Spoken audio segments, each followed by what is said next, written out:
یہ آیات نازل ہوئیں تو اس حدیث کے الفاظ ہیں کہ حضرت عبداللہ ابن زبیر کہتے ہیں یہ آیات جب نازل ہوئیں تو حضرت ابوبکر حضرت عمر جو ہے نا یہ تو نبی علیہ السلام کے سامنے اتنی پست آواز میں بولنا شروع کر دیا کہ آپ کو آواز سنائی بھی نہیں دیتی تھی، سرگوشی میں بات کرنی شروع کر دی، ڈر گئے، سارے ایمان والے ڈر جاتے ہیں نا، حضور کے ساتھ جب بات کرتے تھے تو سرگوشی میں، اور حضور صلی اللہ علیہ وسلم کہتے تھے اونچا بولو مجھے سمجھ نہیں آ رہی، یہ بخاری کے الفاظ ہیں، اتنا ڈر گئے۔ تو اگر نبی علیہ السلام کی موجودگی میں آواز بلند کرنے سے ابو بکر اور عمر کے اعمال برباد ہو جائیں تو نبی علیہ السلام جس بات کا حکم فرما دے اس حکم کی کوئی مخالفت کر دے اس کا بیڑا غرق نہیں ہوگا۔ آج ہم کسی کو بتائیں کہ بخاری اور مسلم میں نماز کا طریقہ یہ لکھا ہے کہ نبی علیہ السلام رکوع میں جاتے وقت رکوع سے اٹھتے وقت رفع الیدین کرتے تھے اور تم بھی اسی طریقے کے اوپر نماز پڑھو، اور وہ کہ جی میرے بابا جی یہ کہتے ہیں، میرے عالم صاحب یہ کہتے ہیں، میرے ابا جی تہنج پڑھ دینے، تو اس کے اعمال بچ جائیں گے۔ اگر نبی علیہ السلام کی موجودگی میں آپس میں گفتگو میں آواز بلند کرنا تباہ و برباد کر دے گا اعمال کو، اور نبی علیہ السلام جس بات کا حکم دے رہے ہیں اس سے مخالفت کرنا اس سے 1 کروڑ گنا بڑا جرم۔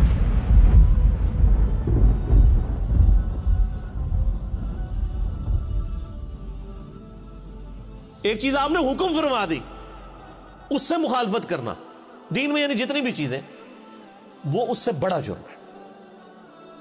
اس کے اندر امپلائیڈ ہے یہ چیز، یہ نہ سمجھے کہ یہ حضرت ابوبکر عمر کے لیے اور آج جناب ہماری تو خیر ہے جو مرضی کرتے رہے، ہم نے کون سا حضور کے پاس جا کے بیٹھنا ہے کہ ہماری آواز بلند ہوگی۔ اسی آیت کے تحت تمام محدثین اور مفسرین لکھتے آئے ہیں کہ نبی علیہ السلام کی وفات کے بعد بھی قبر رسول کے اوپر آواز بلند کرنا اسی طریقے سے گستاخی ہے جس طرح کہ اس زمانے میں نبی علیہ السلام کی موجودگی میں، حتیٰ کہ صحیح بخاری میں موجود ہے حضرت عمر ایک دفعہ رضی اللہ تعالیٰ عنہ مسجد نبوی میں، یعنی آپ نے 2 بندوں کی گفتگو اونچی آواز سے سنی، آپ نے بلایا کدھر کے رہنے والے ہو؟ کہنے لگے ہم طائف سے ہیں۔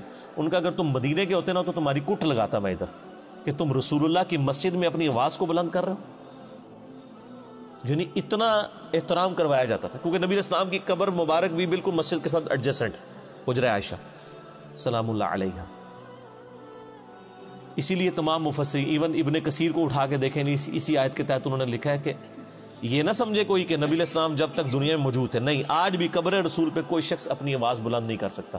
اور آپ کو حیران کن بات بتاؤں، یہ سورۃ الحجرات کی آیات روضہ شریف کے اوپر آج بھی لکھی ہوئی ہیں۔ سر یہی 2 آیات، آیت نمبر 2 اور 3 یہ لکھی ہوئی ہیں روضہ شریف کے اوپر، ایگزیکٹ جالیوں کے اوپر۔ جب حضرت ابوبکر عمر نے نبی علیہ السلام کے بارے میں اتنی احتیاط شروع کر دی نا تو پھر اگلی آیات بھی نازل ہو گئی۔ ان الذین یغضون اصواتهم عند رسول اللہ، بے شک وہ لوگ جو اپنی آوازوں کو دھیما رکھتے ہیں رسول اللہ کی بارگاہ میں، اولئک الذین امتحن اللہ قلوبهم للتقوی، یہی وہ لوگ ہیں جن کے دلوں کو اللہ نے پرہیزگاری کے لیے چن لیا ہے۔ یعنی پرہیزگاری کا کرائٹیریا ہے تعظیم رسول صلی اللہ علیہ وآلہ وسلم، جو جتنا آپ صلی اللہ علیہ وآلہ وسلم کی عزت اور توقیر کرنے والا ہے وہ اتنا ہی متقی اور پرہیزگار ہے۔ اگر حضرت ابو بکر اور عمر رضی اللہ تعالی عنہما کی تقوی کا ٹیسٹ رسول اللہ کا ادب ہے تو سر پھر ہم لوگ پھر کس کھاتے میں آتے ہیں؟ اور یہ جو کچھ آج ہو رہا ہے کہ ہم لوگوں کو کتاب و سنت سے تعلیمات بتاتے ہیں اور لوگ اپنے بابوں کے شعر پڑھنا شروع کر دیتے ہیں، بابوں کی کتابیں لے کے آ جاتے ہیں، یہ کیا گستاخانہ رسول نہیں ہے؟ یہ بھی اسی لیول کے بلکہ اس سے بڑے گستاخانہ رسول ہوں گے کہ اگر یہ نبی علیہ السلام کی موجودگی میں آواز بلند کرتے، وہ چھوٹا جرم ہے اس مقابلے میں کہ آپ کوئی حکم دیں اور آپ کہیں جی میں نے تو اس پہ نہیں چلنا، میں نے تو اس چیز پہ چلنا، بہت بڑا لمحہ فکر۔ اسی کے تحت بخاری میں ایک اور حدیث ہے، ایک صحابی کی نیچرلی آواز اونچی تھی، جب یہ آیات نازل ہوئی نا انہوں نے مسجد میں آنے چھوڑ دیا، سر گھر بیٹھ گئے۔ نبی علیہ السلام نے پوچھا 3-4 دن ہوئے وہ بندہ نظر نہیں آ رہا، پتہ کرو بیمار ہے کیا ہے؟ پتہ کرنے گئے تو انہوں نے کہا جی میرے قرآن میں تو آیات نازل ہو گئی کہ جس کی آواز بھی بلند ہوئی تو مارا گیا، تو میری تو آواز ویسے ہی اونچی ہے، تو میں تو پھر وہاں پہ گیا تو میرا تو بیڑا غرق ہو جائے گا۔ اور وہ یہ سمجھ رہے کہ میرے بارے میں نازل ہوئی ہے، انہوں نے خود ہی ایزیوم کر لیا۔ نبی علیہ السلام نے پھر پیغام بھجوایا کہ وہ مومن ہے، اس کی آواز نیچرل اونچی ہے، اس کو تیرے بارے میں مسئلہ کوئی نہیں ہے، یعنی ان کی نیچرل آواز تھی تو ان کو بینیفٹ آف ڈاؤٹ دیا گیا کہ یہ اونچا بولتے ہیں، وہ علیحدہ معاملہ ہے۔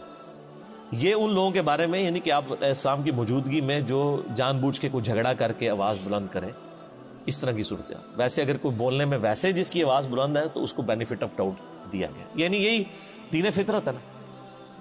تو بہر صحابہ کرام کو آپ دیکھ لیں، اللہ فرماتا ہے ان کے دلوں کو ہم نے تقوی کے لیے چن لیا ہے، جو رسول اللہ کے حضور اپنی آوازوں کو پست کرتے ہیں، لہم مغفرۃ و اجر عظیم، ان کے لیے مغفرت بھی ہے اور بہت بڑا اجر ہے۔ جو نبی علیہ السلام کا ادب کرنے والے لوگ ہیں، آپ علیہ السلام کی بارگاہ میں مؤدب بن کے بیٹھتے ہیں۔ رسول اللہ علیہ وسلم کا ادب آج بھی اسی طریقے سے، قبر رسول کے سامنے یہ آیات اوپر لکھی ہوئی ہے روضہ شریف کے اوپر، اور وہاں پر بھی یعنی آپس میں تو گفتگو کرنی نہیں چاہیے کسی کو، اشاروں کے ساتھ گفتگو۔ اور آپ دیکھیں وہاں پہ جو لوگ یعنی انہوں نے لوگ کھڑے کیے ہوتے ہیں نا، یعنی وہاں پہ شرطے عرب حکومت کی طرف سے، تو وہ باقاعدہ یعنی لوگوں کو اشارے سے سمجھا رہے ہوتے ہیں، وہ اپنی آواز نہیں وہاں پہ نکالتے، ٹھیک ہے۔ اور ہمارے ماشاءاللہ پاکستانی اسلام عرض کرنے کے لیے جاتے ہیں نا تو پھر جالیوں کے سامنے کھڑے ہی ہو جاتے ہیں، وہ یہ بھول جاتے ہیں کہ پیچھے ہزاروں لوگ ہیں جو باب السلام سے داخل ہو کے باب البقیع سے انہوں نے باہر نکلنا ہے۔ یعنی ایک طرف سے لوگ داخل ہوتے ہیں اور پھر روضہ شریف پہ حاضری دے کے دوسرے دروازے سے باہر نکلنا ہے۔ اگر بیچ میں لوگ کھڑے ہو جائیں تو پچھلے والوں نے حاضری کیسے دینی ہے؟ صحیح بات۔ تو چند لمحات کے لیے آپ کھڑے ہوں، صلاۃ والسلام عرض کریں۔ وہ 4 کتابوں میں صحیح سند کے ساتھ آیا ہے، المصنف ابن ابی شیبہ میں، اور الموطا امام مالک میں، سنن الکبریٰ البیہقی میں، اور فضل الصلاۃ علی النبی میں، اور مصنف ابن ابی شیبہ کا نمبر بھی مجھے یاد ہے 11793، کہ عبداللہ بن عمر جب بھی قبر رسول پہ حاضر ہوتے، جب کبھی بھی سفر کا ارادہ کرتے یا واپس آتے تو پہلے مسجد نبوی میں 2 نفل پڑھتے، پھر روضہ شریف پہ آ کے عرض کرتے السلام علیکہ یا رسول اللہ، پھر السلام علیکہ یا ابا بکر، یعنی ساتھ ابو بکر کی قبر کے اوپر رضی اللہ تعالیٰ عنہما، اور پھر سیدنا عمر کی قبر کے اوپر السلام علیکہ یا عمر، اور بعض روایتوں میں آتا ہے السلام علیکہ یا ابتا، میرے باپ آپ پر سلام ہو۔ اور ابو داؤد میں حدیث ہے کہ میری قبر پہ میلہ نہ لگا لینا، دنیا کے کسی بھی حصے میں درود پڑھو گے اللہ تعالیٰ تمہارا درود میرے تک پہنچا دے گا۔ تو درود پڑھنے کے لیے بھی وہاں پہ میلہ نہیں لگایا جا سکتا۔ وہ لوگ پورا جناب وہ صلاۃ والسلام شروع ہوتے ہیں، پھر وہ آدھا گھنٹہ کھڑے رہتے ہیں، پھر سیلفیاں بنا رہے ہوتے ہیں، پھر ویڈیو ریکارڈ کر رہے ہوتے ہیں اور سمجھ رہے ہوتے ہیں کہ نیکی کا کام کر رہے ہیں۔ نبی علیہ السلام فرمایا کہ درود و اسلام کے لیے بھی میری قبر پہ میلہ نہیں لگانا۔ یعنی سب سے بہترین کام روضہ شریف پہ کیا ہو سکتا ہے؟